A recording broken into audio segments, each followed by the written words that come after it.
Mi nombre es Jessica Muñoz Ordóñez, soy estudiante de la Universidad Nacional Abierta y a Distancia.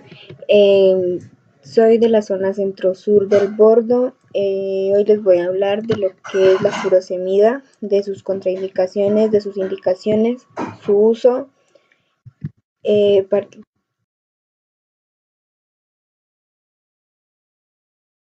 la furosemida se utiliza para tratar el edema, la retención de líquidos, el exceso de líquido retenido en los tejidos corporales causado por varios problemas médicos, incluyendo el corazón, el riñón y enfermedades.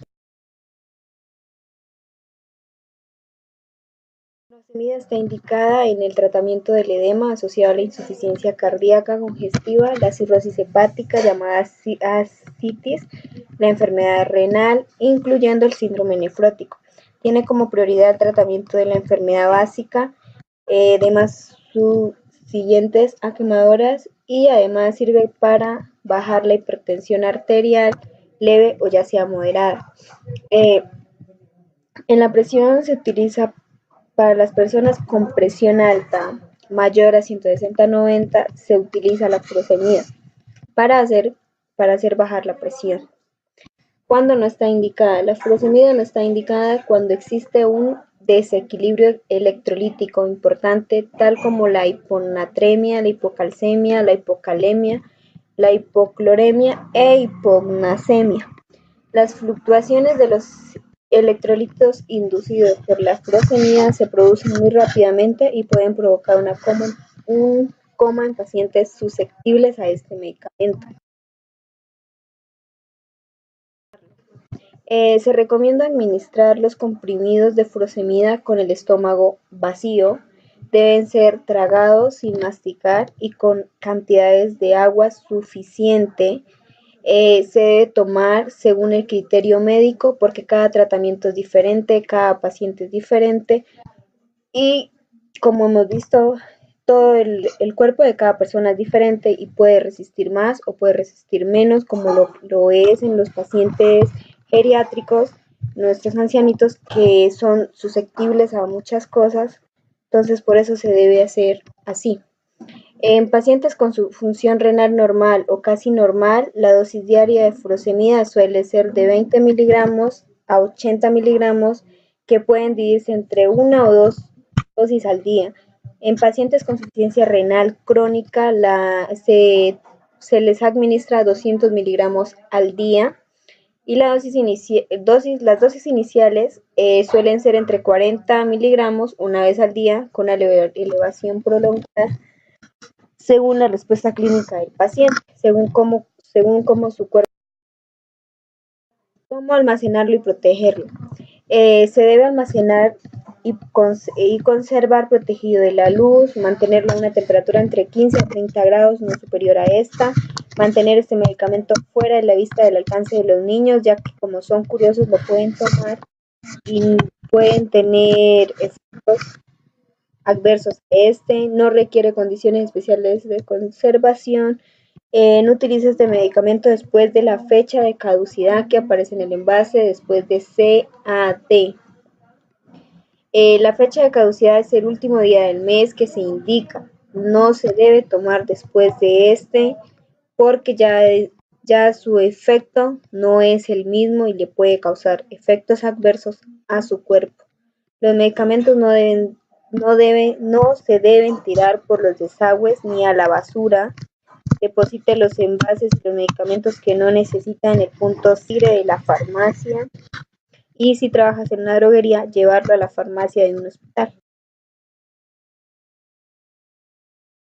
El paciente es un anciano, pediátrico o una embarazada. Si es un anciano, se debe utilizar las mismas dosis que los adultos, pero se debe tener en cuenta que es una población sensible a estos efectos diuréticos del fármaco. Son muy susceptibles a aumentar la producción de orina, como a acumular esto y formar un edema.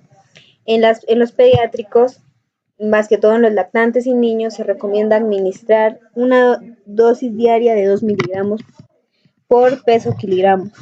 por peso corporal, hasta un máximo de 40 miligramos por día.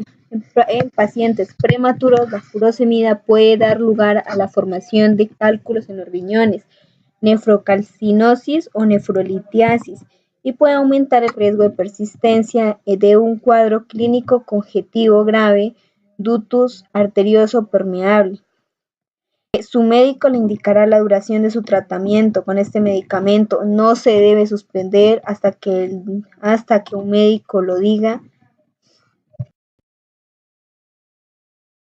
Se debe manejar con mucho cuidado de un médico, o sea, de medicina, ya que la furosemida es un medicamento que atraviesa la barrera placentaria y provoca abortos y muerte, según los experimentos que se han realizado en animales. Nos ha dado esta respuesta. No existen estudios adecuados en mujeres embarazadas, por lo que no se debe de utilizar durante el embarazo. Se debe de tener en cuenta también que si el beneficio justifica el riesgo potencial para el feto, lo haríamos, pero se requeriría de una monitorización fetal constante y del doctor que esté revisando, o sea, el médico tiene que estar haciendo monitorización fetal. La furosemida también pasa a la leche materna y puede inhibir la lactancia, por eso se recomienda interrumpir la lactancia en mujeres tratadas con la furosemida. Si la persona tiene una enfermedad de base, se debe hacer lo mismo, se debe monitorizar al paciente para observar sus reacciones, tomar muestras de paraclínicos, estar pendientes de que no aumente, de que no vaya a aumentar la hipertensión, que no aumente a la hora de orinar, que no esté botando mucho líquido, que sea un control adecuado, se debe tener en cuenta que siempre va a estar monitorizado y siempre su control va a ser desde el hospital. Los diuréticos son medicamentos cuya función es hacer aumentar la producción de orinar y por ende hay personas que lo usan como adelgazantes, eliminando aguas y electrolíticos como sodio, cloro y potasio por el riñón. Asimismo existen diuréticos naturales como la cafeína y el alcohol, pero que son menos potentes. Bueno, el riesgo es que atraviesa la barrera placentaria, como lo había dicho anterior, ocasionando que haya riesgos en su feto. Por lo tanto, se requiere que se monitorice.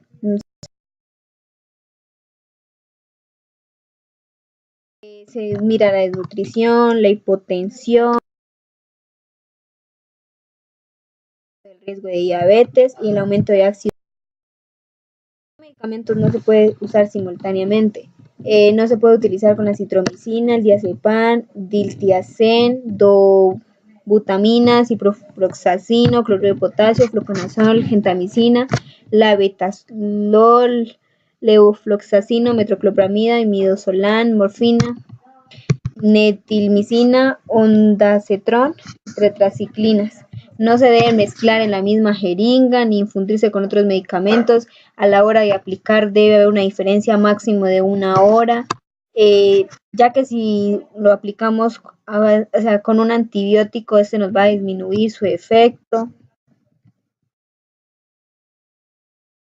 Utilizar con alimentos que contengan alcohol, ya que sus efectos diuréticos pueden ser adictivos y producir una deshidratación en algunos pacientes, con medicamentos que contengan lactosa, porque los pacientes con intolerancia hereditaria a la galactosa, insuficiencia de lactasa, de LAC, insuficiencia observada en ciertas poblaciones de Laponia o problemas de absorción de glucosa o galactosa no deben tomar.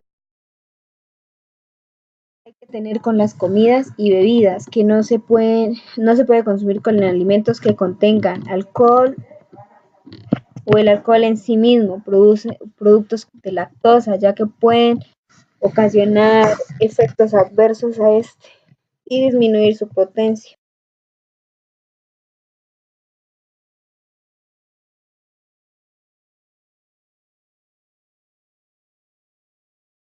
Es si el medicamento es un antibiótico qué consideraciones especiales se debe tener. La furosemida en sí disminuye la capacidad del antibiótico, puesto que aumenta la depresión del volumen. Por lo tanto, el antibiótico no ejerce la depresión del volumen de la depuración del antibiótico a través del riñón, es decir, disminuye su vida media y la capacidad del antibiótico de absorbido por el cuerpo. Medicamentos de control especial, ¿qué consideraciones se debe tener? Eh, la furosemida principalmente disminuye la acción porque aumenta su filtración glomerular. Entonces debe tener un control especial con esta a la hora de administrar y a la hora de quitar su tratamiento. Si el medicamento actúa sobre el sistema nervioso central, ¿qué consideraciones especiales se debe tener? Raramente se producen parestesias, con frecuencia no conocidas, y han notificado las reacciones adversas siguientes como mareo, desvanecimiento y pérdida de conciencia, causados por hipotensión sintomática. Dar la dosis que es y a la hora que es, con un cumplimiento óptimo del régimen posológico de la furosemida para evitar las complicaciones y alteraciones que pueda llegar a tener. Se compra el medicamento, que no esté vencido, que sea el indicado y con la dosis indicada, que los laboratorios que sean los indicados y que tengan su debido registro INVIMA, características óptimas del envase y que sea reconocido y que esté sellado. ¿Dónde es aconsejable adquirirlo? Se debe adquirir en sitios de confianza que reúnan todas las condiciones adecuadas, que haya un expendedor de drogas o regente de farmacia y, si se puede, un químico farmacéutico o un médico en sí, que sea un centro con el registro INVIMA o Estado. Cordial saludo, mi nombre es Santiago León Velázquez González, soy estudiante de Regencia de Farmacia y les voy a hablar sobre el diclofenaco. ¿Para qué sirve? El diclofenaco es un antiinflamatorio no esteroideo y funciona como analgésico. Para... Está indicado para cuando hay dolor de cabeza, fiebre, si una persona tuvo alguna torcedura del tobillo, de alguna extremidad, algún esguince, fractura, algún golpe, sirve también para eso. Cuando no está indicado, cuando los pacientes tienen úlceras gastrointestinales, gastritis. ¿Y cómo tomarlo? Viene en tres presentaciones. Gragas de 50 miligramos, que se toma una cada 8 horas el primer día. A partir del siguiente día se toma una cada 12 horas o una diaria. No es muy recomendable consumirlo mucho porque puede generar úlceras gastrointestinales. Viene también en cápsulas de liberación prolongada de 100 miligramos, esa se toma una diaria. Y en ampollas de 75 miligramos, que es dosis máxima, una ampolla intramuscular cada 12 horas, máximo por 2 días. ¿Cómo se almacena? Hay que almacenarlo a temperatura inferior a 30 grados centígrados. Mantener fuera del alcance de los niños y la venta es bajo fórmula médica.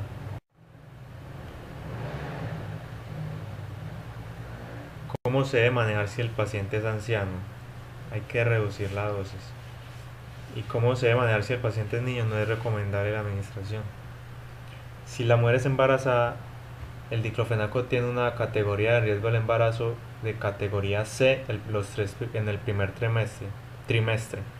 Solo se debe utilizar cuando los beneficios potenciales justifican los posibles riesgos para el feto. Y en el segundo y tercer trimestre del embarazo se considera categoría D. Existe evidencia de riesgo para el feto, basada en datos de investigación, datos por post-comercialización, registro de reacciones adversas o estudios en humanos.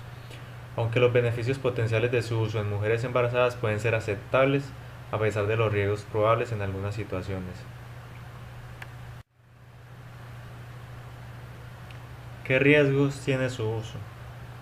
No utilizar diclofenaco en pacientes con patología cardiovascular grave como insuficiencia cardiopática isquémica, enfermedad arterial periférica o enfermedad cerebrovascular.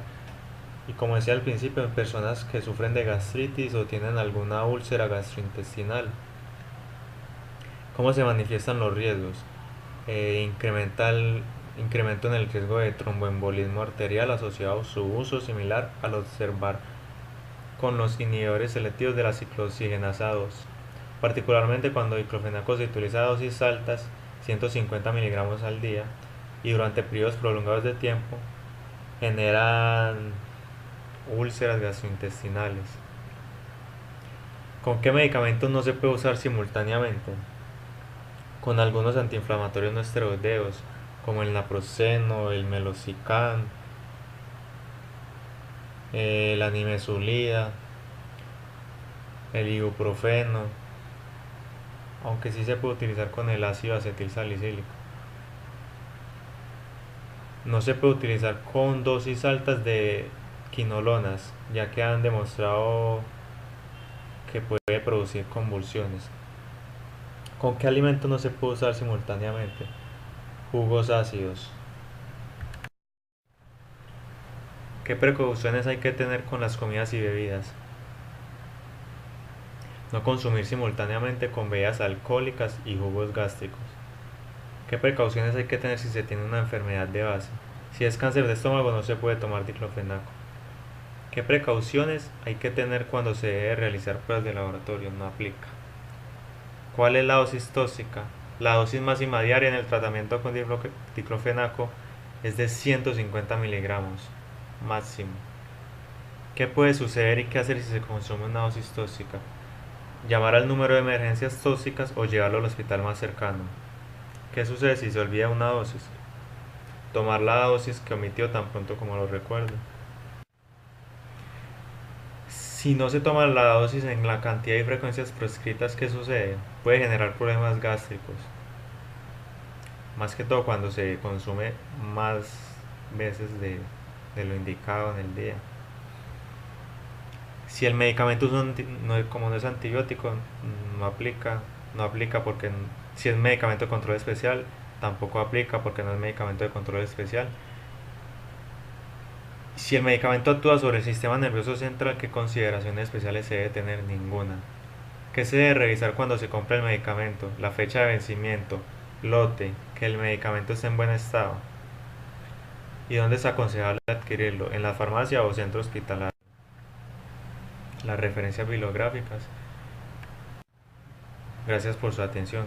Esa es mi presentación sobre el diclofenaco. Muchas gracias.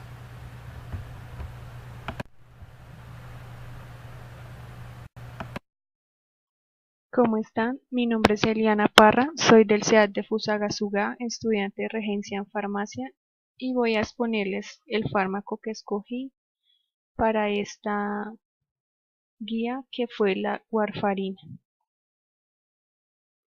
A continuación les daré una pequeña exposición de este medicamento. ¿Para qué sirve? La warfarina se utiliza para prevenir que se formen coágulos de sangre o que crezcan más grandes en la sangre o los vasos sanguíneos. También se usa para tratar o prevenir la trombosis venosa, hinchazón y coágulo en la sangre en una vena. ¿Cuándo está indicado? La warfarina está indicada en la profilaxis y o tratamiento de la trombosis venosa. También está indicada en la complicación tromboembólica asociadas a la fibrilación articular y a las prótesis valvulares. La warfarina reduce el riesgo de muerte de infarto o miocardio recurrente y otros episodios tromboembólicos como el ictus o ataques isquémicos transitorios.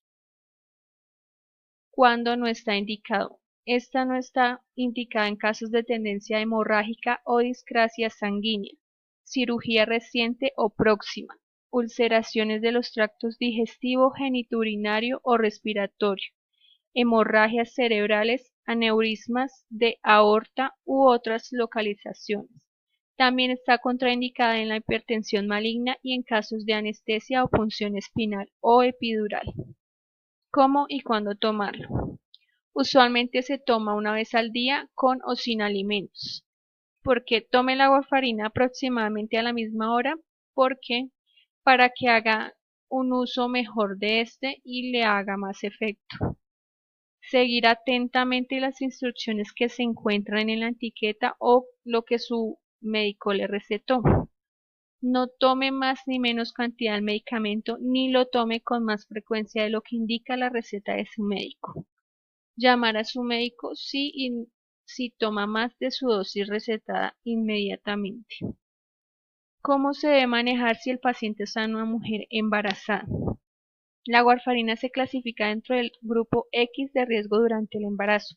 ¿Por qué está contraindicada contra las mujeres? Porque es una situación donde atraviesa la barrera placentaria y puede causar hemorragias fetales en el feto. También se han comunicado casos de malformaciones en los niños cuyas madres fueron tratadas con warfarina durante el embarazo. ¿Cómo se debe manejar si el paciente tiene una enfermedad de base? En el infarto del miocardio, en pacientes postinfartados, el tratamiento con warfarina se debe iniciar cuanto antes, en las 2 a 4 semanas después del infarto. Si los pacientes también reciben aspirina o si tienen algún riesgo de hemorragia, el INR puede reducirse ligeramente. ¿Qué riesgos tiene su uso? Se ha descrito la aparición poco frecuente de necrosis hemorrágica, que es el sangrado en la piel y tejido subcutáneo que da lugar a necrosis, vasculitis y trombosis durante el tratamiento con la warfarina. El diagnóstico puede ser difícil debido a que los síntomas iniciales como el dolor abdominal, aprensión, diarrea o mareos, dolor de cabeza o pérdida de apetito son inespecíficos y variables. Se sospecha la existencia de insuficiencia adrenal aguda en el tratamiento con la warfarina. Tiene que interrumpirse e iniciarse inmediatamente el tratamiento con corticosteroides como la hidrocortisona, ya que otros glucocorticoides pueden no proporcionar la suficiente retención del sodio. ¿Cómo se manifiestan estos riesgos? Se pueden manifestar con náuseas, vómitos, dolor, calambres. Raramente se presenta ganancia de peso no habitual con daño renal que produce edema proteinurio. También puede hacer reacción alérgica como llagas, las úlceras o manchas blancas en la boca o garganta. ¿Con qué medicamentos no se puede usar simultáneamente? Las personas que toman anticoagulantes como la warfarina tienen que cuidarse de tomar analgésicos o como puede ser el ibuprofeno o la aspirina. Por ejemplo, la colestiramina reduce la absorción de la vitamina K y la warfarina. La espironolactona aumenta la eliminación, es diferente que la colestiramina. La aspirina o el clopidogrel potencia los riesgos de sangrado. ¿Qué precauciones hay que tener con las comidas y bebidas? Un nutriente que puede disminuir la eficacia de la warfarina es la vitamina K o los alimentos que tengan vitamina K. Es importante que sea constante la cantidad de vitamina K que ingrese a diario en su cuerpo. Por ejemplo, en los adultos, el nivel de ingesta de vitamina K, el adecuado es de 120 microgramos. Acá podemos ver los micronutrientes que traen vitamina K, los vegetales, como la col rizada, la espinaca, los coles de Bruselas, el perejil, la berza, etc. Las bebidas como el jugo de arándanos rojos o el alcohol. Ciertas bebidas pueden aumentar el efecto de la warfarina y provocar problemas de sangrados. Hay que tener mucho cuidado con estos dos tipos de bebidas. ¿Qué precauciones hay que tener cuando se debe realizar pruebas de laboratorio? Mantenga al paciente en reposo relativo y evite desprendimientos de trombos. Pacientes con patologías como tromboembolosis pulmonar y trombosis venosa profunda. No administre medicamentos por vía intramuscular si no es estrictamente necesario. No utilice masaje posterior. Para las muestras de laboratorio de control de tiempos de coagulación, tome un tubo tapa azul, 5 mililitros de sangre y envíe inmediatamente al laboratorio. Si el paciente tiene catéter central, aspire con una jeringa de 10 mililitros, deseche esa sangre y tome una muestra que enviará al laboratorio. Esta más que todo es para las personas que tienen que tomar la muestra de laboratorio. Revise el reporte de los laboratorios en busca de trombocitopenia y descensos de la hemoglobina y hematocrito. Disminuya al máximo los procedimientos invasivos, incluyendo las punciones venosas. Tratar de que cuando se haga en el laboratorio, no tomar el medicamento mientras tanto. Ya después de hacerse el examen médico, pueden tomar el medicamento. ¿Cuál es la dosis tóxica? La dosis tóxica es pues más de 5 miligramos al día. Les voy a mostrar un caso clínico. Este es un paciente de 54 años de edad. Ingresó al servicio de emergencias del Instituto Nacional y él presentó un dolor intenso en el hombro y brazos derechos, además del dolor precordial. ¿Por qué? Porque el paciente no se estaba realizando los últimos controles médicos y por ese motivo él se automedicó la warfarina, producto que también es llamado Coumadin. También porque se lo recomendó una farmacéutica y a su ingreso el paciente presentó manifestaciones clínicas propias de intoxicación por warfarina, con tiempo de protombina que no coagula, comprendiendo de manera irreversible la vida del paciente, pudiendo provocar en mayor magnitud hemorragias retroperitoneales o intracerebrales. Una recomendación muy usual es que la automedicación y dispensación de medicamentos recomendados por personal no recomendado es muy peligroso. Hay que tener en cuenta que la automedicación es mala, puesto que, como veíamos con el paciente anterior, pudo haber muerto el paciente, pero gracias a Dios no. Ya puede ser que presente reacciones adversas severas porque pueden comprometer la vida del individuo. ¿Qué puede suceder y qué hacer si se consume una dosis tóxica? El paciente puede escupir o toser sangre, puede tener un sangrado profuso con el periodo menstrual, puede tener la orina rosada, roja o café oscuro, hay que tener en cuenta eso.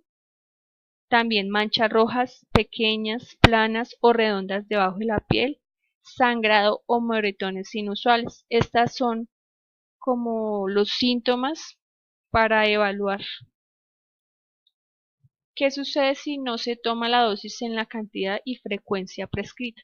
Cuando los pacientes de fibrilación articular dejan de tomar anticoagulantes, su riesgo de accidente cerebrovascular aumenta rápidamente. Es una investigación más frecuente. Ese riesgo aumenta más o menos el mismo nivel, ya sea que tome warfarina o un medicamento más reciente y costoso, como el rivaroxaban. ¿Qué se debe revisar cuando se compra el medicamento? Verificar, primero que todo, la fecha de vencimiento, que la cajita esté bien, que no haya sido manipulada por otra persona, pero también tener en cuenta que los medicamentos deben estar avalados por el Instituto de Vigilancia, que es el INVIMA. Asegurar que debe presentar la etiqueta de los productos, la cual debe cumplir con la serie de exigencias que garantice el medicamento. También verifique el estado de las cajas y envases argumentando que todos los medicamentos deben tener envases donde se vea su fecha de vigencia, sus sellos, las tapas de seguridad. Las cajas deben estar en un buen estado. Revisar que no tengan rayones o superficies cortadas. ¿Dónde es aconsejable adquirirlo? Es aconsejable pues comprar estos medicamentos en las farmacias más confiables, como lo decíamos, que sean avaladas por el INVIMA, tengan sus papeles en regla. Obvio, uno cuando va a comprar un medicamento no va a pedir un papel o que si esté en regla, pero pues tratar de que la farmacia sea de confianza, que esté legalmente establecida. También aclarar que los distribuidores de los medicamentos tengan su estudio, sean personas con título. Y pues al comprar el medicamento, pues tratar de que sea prescrito y no que los farmacéuticos se lo autoformulen a usted, porque puede ocurrir una intoxicación, porque hay personas que no saben cómo dosificar un medicamento, y más si la persona es alérgica a ese medicamento o no, o el cuerpo no lo recibe bien, puesto que hay medicamentos de warfarina y laboratorios que no son para todas las personas. Muchas gracias por su atención. Estaremos presentando más medicamentos. Que tengan feliz día. Cordial saludo para todos. Mi nombre es Sandra Ruila Castellanos. Pertenezco al grupo 15200338 del curso Farmacología SEAD Fusagasugá. De curso, la actividad a realizar es sobre la construcción de la estrategia y el fármaco elegido es ondansetron. Esto consiste en el estudio relacionado en todo lo que consiste en este fármaco. Entonces, vamos a ver para qué sirve y cuándo está indicado. Este fármaco sirve para prevenir y aliviar las náuseas y el vómito producido por quimioterapias y radioterapias citotóxicas. Cuando no está indicado. El ondansetron está contraindicado en pacientes que hayan mostrado hipersensibilidad al fármaco después de alguna cirugía abdominal y en lo que es el embarazo. ¿Cómo y cuándo tomarlo? Por lo general, este fármaco se toma 30 minutos antes de comenzar la sesión de quimioterapias, 1 o 2 horas antes de comenzar la sesión de radioterapias o 1 hora antes de la cirugía. El ondansetron es bien tolerado, lo que es con pacientes ancianos. Cómo se debe manejar en pacientes ancianos. Este fármaco es bien tolerado por los pacientes mayores de 65 años de edad y no requiere alteración de la dosis ni frecuencia de su administración. ¿Cómo se debe manejar si el paciente es un niño? El ondansetron debe ser administrado en una dosis única de 2 miligramos en menores de 15 kilogramos y 4 miligramos en aquellos entre 15 y 30 kilogramos de peso, o en dosis única intravenosa de 0.15 miligramos por kilogramo durante la observación en el servicio de urgencias cuando es atendido, cuando este antiemético está indicado. Cómo almacenar y proteger el producto. Este fármaco debe guardarse lejos del alcance de los niños. Además, debe guardarse en su envase original, protegido del calor, luz, humedad, temperatura no mayor de 30 grados centígrados. ¿Cómo se debe manejar en si el paciente es mujer embarazada. Al igual que con el resto de medicamentos, no se debe utilizar ondansetron durante el embarazo, especialmente durante el primer trimestre, a menos que el beneficio esperado para la paciente supere cualquier riesgo para el feto.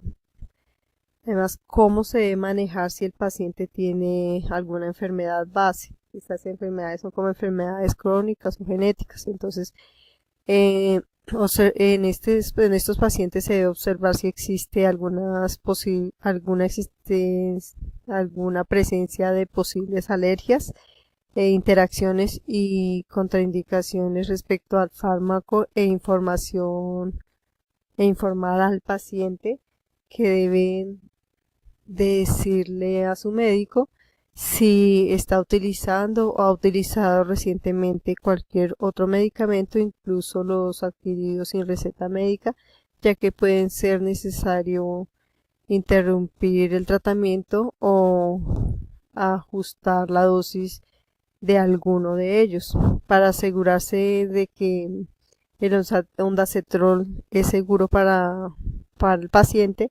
Es recomendable decirle a su médico si el paciente sufre algún tipo de esta clase de enfermedades.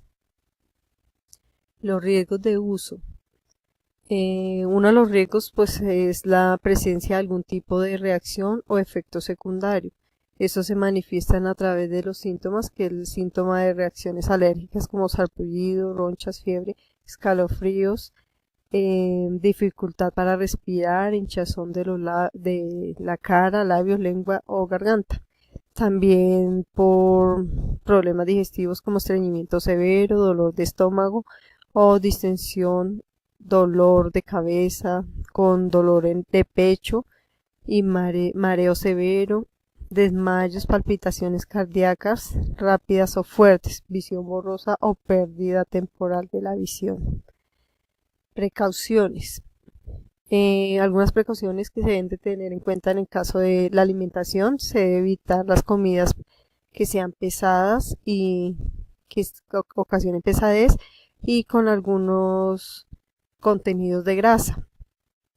En pruebas de laboratorio, informar siempre al laboratorio de que se está recibiendo tratamiento con ondansetron cuando se haga análisis de sangre y orina.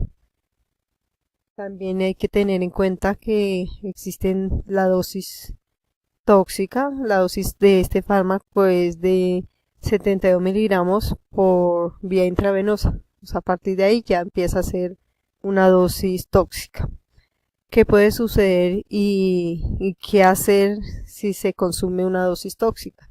Los síntomas, o sea, lo que podemos ver es la presencia de síntomas de una sobredosis, que puede incluir pérdida repentina de la visión, estreñimiento severo, sensación de desvanecimiento o desmayo. En este caso, pues debo buscar ayuda inmediata, médica inmediata, o sea, acudir por urgencias. O sea, el cuidado es asistencia médica inmediata. ¿Con qué medicamentos no se puede usar simultáneamente el ondansetron?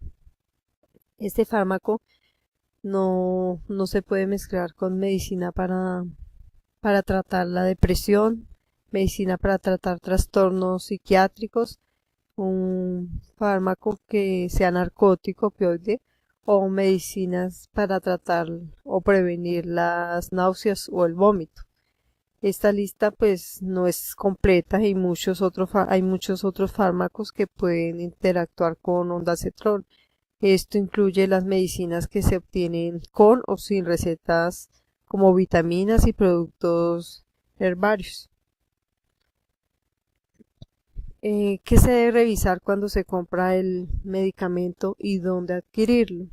Es muy importante tener en cuenta que sea el correcto, o sea, el que está ordenado en la receta médica, o sea, que coincida todo lo que es nombre, concentración y forma farmacéutica. También verifique que el estado de las cajas y envases estén en buen estado, que no vaya a tener ninguna alteración. De igual manera, la fecha de vigencia, que esta es como decir la fecha de vencimiento en que tiene este fármaco. Sellos de seguridad en las tapas de frascos y cajas deben estar en buen estado. Lo que es el aluminio que recubre las tabletas debe ser uniforme en su superficie. En el caso de los blisters, se recomienda y también es recomendable pues, que estos medicamentos sean comprados en los lugares indicados como son las farmacias de confianza o que estén legalmente establecidas, al tiempo que cabe aclarar de que los distribuidores de medicamentos deben contar con un permiso especial otorgado por la Secretaría de Salud de la región, la que es Secretaría de Salud Regional. Algo que es importante como una información pues que es bueno tener en cuenta es que usuarios que necesiten, digamos, la dosis o suministrar o que necesiten de este fármaco deben pues tener en cuenta que cumplan con todas las citas con los médicos, con los especialistas, tener control de ello, no dejar que otra persona tome su medicamento, pregúntele al farmacéutico cualquier duda que tenga sobre cómo renovar esta prescripción o al mismo especialista, ya que ellos son los que la emiten. Es importante que se mantenga una lista escrita de todas las medicinas que el paciente esté consumiendo. O sea, que en el momento esté tomando, incluyendo las que recibió con la receta médica y las que compró sin receta médica, incluidas vitaminas, suplementos de dieta o debe tener, pues esto es tener una lista cada vez que se visita al médico o cuando es admitido a un hospital. También es una información muy importante en casos de emergencia, ya que pues como vimos anteriormente es uno de los fármacos que poco se puede mezclar con los demás debido a que puede producir aumentar el riesgo de toxicidad o lo que son los efectos adversos. Muchas gracias por la atención, agradezco a todos los compañeros, a las tutoras por el apoyo y todo el compromiso en la realización del curso. Muchas gracias y hasta pronto.